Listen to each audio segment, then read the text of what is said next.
safety, and all the people that have been associated with this show for what I consider to be a phenomenal industry event, and a wonderful model of what, as a manufacturer, we'd like to see, an opportunity to really sit down with end users and the people that represent our product and talk to you about it, present our ideas, listen to what you have.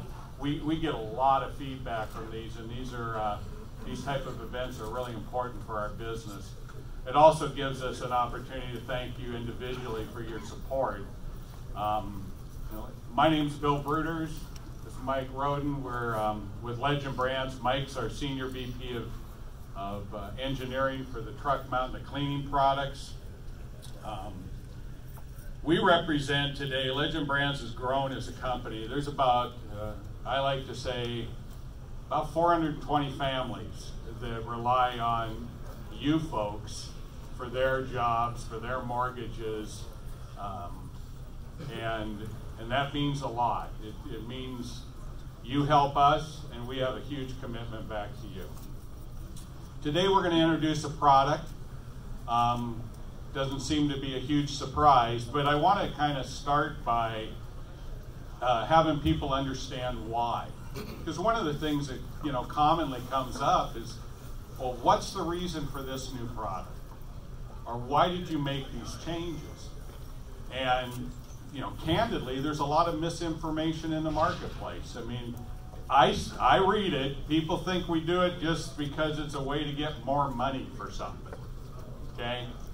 Honestly, it's our goal is most commonly to improve the quality of your life, the work that you do. Truck mounts, however, have really been an interesting challenge. And it kind of goes back to even the question of why did, at that time, it was really Dry's, why did we decide to get into the business as a whole? What was our goal? Well, Mike and I had known each other for 25 years. So we knew each other quite a bit before that. I had been involved with my brother. We were Prochem dealers, knew the product line, a lot of things of that nature. And we were thinking, Mike and I had started talking about the state of truck mounts, what could be improved upon, and frankly, the companies who were in the marketplace at that time had they got bought by big multinational companies. Let's just, be really where it was, whose interest in residential carpet cleaning, even the commercial carpet cleaning that you guys do, it really wasn't there. They're far more focused on maintenance cleaning, or what we call janitorial cleaning. So there wasn't research and development being put into it. They weren't really focused on trying to improve the product. They were being maintained. So 12 years ago, I conned Mike to get off of the excavator he was working on at the time and said, hey, come, let's do a consulting project, and you and I will sit down, we'll talk about what we might make, what it might look like. We went around, we talked to a lot of people about a product idea, and this was, if you go back 12 years ago, the market wasn't that great. We were in kind of a recessionary period as a country. Wasn't one of our better points in time.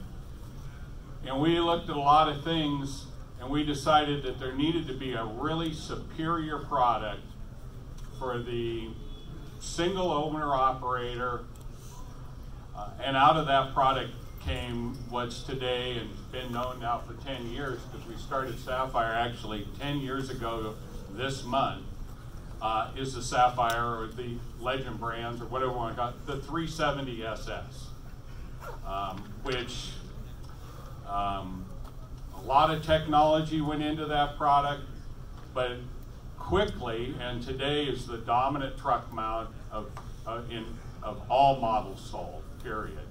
And it's a wonderful deal. It's a tribute to Mike and Bill Richardson, who's 25, 30 years in the industry, and Kevin Miller, and the engineering group from back at that point in time, who are still with us today, who designed that unit and built that unit to be a really transformational machine. It's easily the most popular product on Facebook. It's really rewarding to go and see how often when a guy gets a new one, he goes on Facebook to tell everybody about it. That, you know, at the end of the day, that's the best feeling that you can get to somebody that recognizes your stuff. So in between the 370 and the product we'll talk about today, the last 10 years, there's been a ton of changes. Not all of those changes are changes that we wanted, but those are changes that have been forced upon the industry by the regulatory groups, the EPA, CARB, or the California Air Resource Board,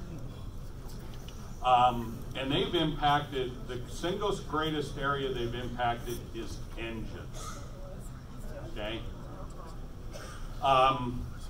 And you've seen a lot of them. How many people have been in, you know, this 10 years is probably like a no timer. You guys been around for 10 years. How many different engines have you seen? Okay, we felt that. I can go back and say, in the 10 years that we've had Sapphire, we've operated in Prescott, Arizona, we've gone from a General Motors engine that got discontinued, to a Ford engine, To a Hyundai. that got discontinued, and to a Hyundai engine, which is what's been powering both our 870 model and the Everest models for years. Well, what the industry doesn't know, because it's not necessarily something that gets out there, that engine was discontinued by Hyundai 2 years ago. Boom. We bought up enough to get us through. They came and offered another automotive engine that would last maybe 36 months. Because the way this works, if we go all the way back to the Nissans and the Prochem 800s and the original Performers, that was an 812 industrial engine. Came out of forklifts, items like that. 35 years of production. They got out of that. These automotive engines that everybody's had to use are actually discontinued automotive engines that the automotive manufacturers have had parts available for, and that still have their original EPA or CARB compliance certification documentation available, that they sell out until they're out of parts. And so as we've looked at these things, we've tried to get out of that cycle, because the downside of that is really clear. Parts for those engines become far more expensive and less available. Okay? Other things that have happened in the last 10 years is some changes in blowers.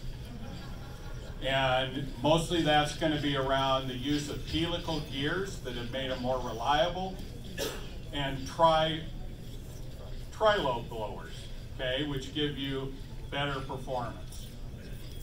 Now there's also some stuff out there that people might, you know, if you read some of the forums and stuff, misinformation that somehow we go into these blowers and we have changes made to make them proprietary so that you guys can't buy replacements on the open market, okay?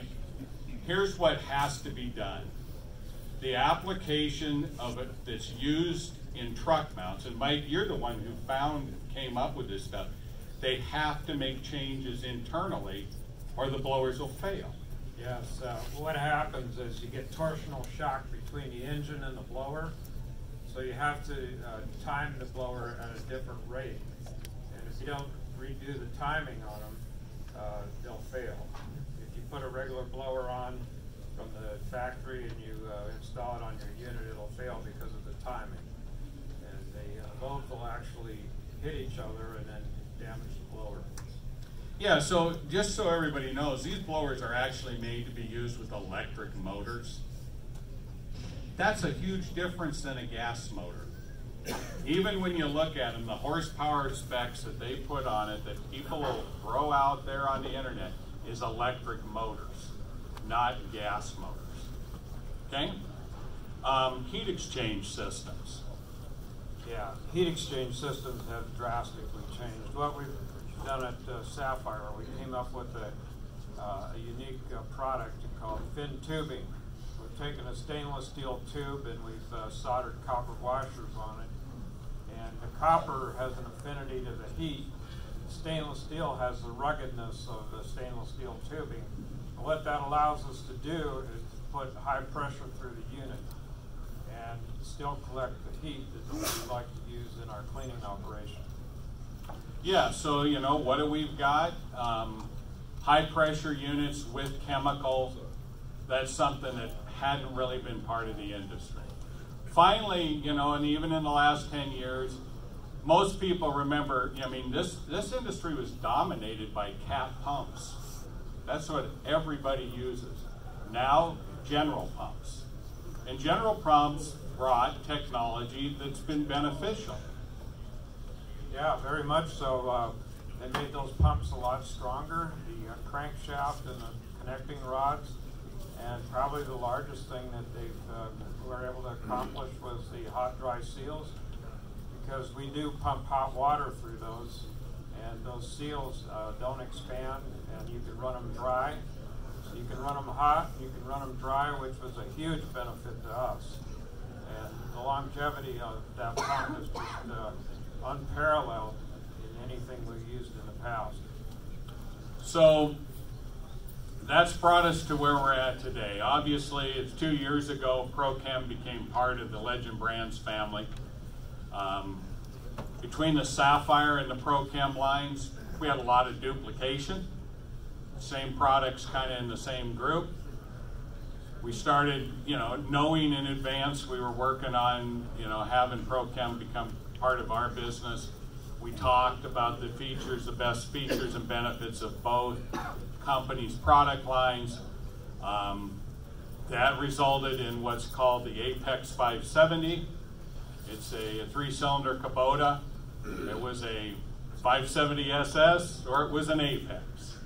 But we took the heat exchange technologies that we used, which is the fin tubing, and replaced the old heater core designs, which frankly, while they work, there's reliability issues that are associated with them, especially right now in wintertime, okay? They're not, boy, people need to keep heat inside those units. That's not to say that the stainless steel ones are absolutely, you can freeze it and be fine, but I will tell you, we've never had a warranty replacement of one of our fin tube heat exchangers. And that's a big deal. Because warranties may take care of stuff, your downtime can't be replaced, okay? So as we went through these things, the hardest product that we had to come up and deal with was dealing with the Everest. Because candidly, that's the granddaddy of all machines, man. Yet we were challenged with the fact that we were going to get that Hyundai had discontinued the power plant. So that started an engineering project probably 3 years ago, before we even knew what the end result of everything was going to be, and ended up in the product that we're going to show you today, and that's introducing the new Everest 870 HP.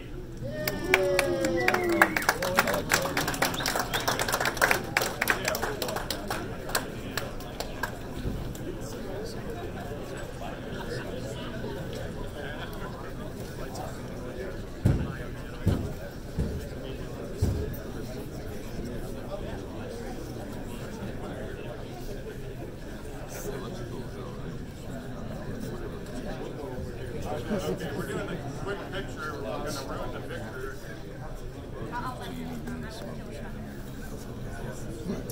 Okay, so there's a ton of features on this product. Laura's walking around with a microphone. If you have questions, I'm going to try to turn this over and let Mike talk about it. I'll ask him some questions about it. So the starting point on this machine is powered by a Kubota